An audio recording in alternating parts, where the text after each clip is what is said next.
Joo, se jos hän menee Red Bullilla. toinen Red Bull-paikka on tällä hetkellä todella toksinen ja mä en tiedä, mitä siitä pitäisi ajatella.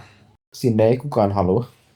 Tai Ei niin. varmasti joku haluaa, mutta kukaan ei osaa ajaa sitä autoa niin hyvin kuin Max Verstappen.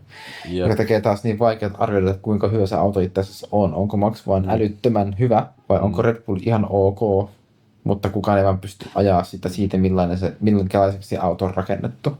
Ja Mä hyvin vahvasti uskon siihen, että oli Max kuinka hyvä kuski, niin se ei tohon McLaren tahtiin pystyisi, ellei toi auto olisi oikeasti hyvä ja nopea. Niin, Et sieltä löytyy sitä vauhtia, mutta se voi olla, että se auton ajotapa on vaan suunniteltu niin paljon Maxin tyyliin nähden enemmän, että niinku... Se on nähty, että kun Peres oli siellä, hän aloitti kaudet hyvin, mutta mitä pidemmälle kausi meni ja Red Bullin tuli upgrade, niin Verstappen formi vaan niin putosi, koska ne tehtiin täysin Maxille.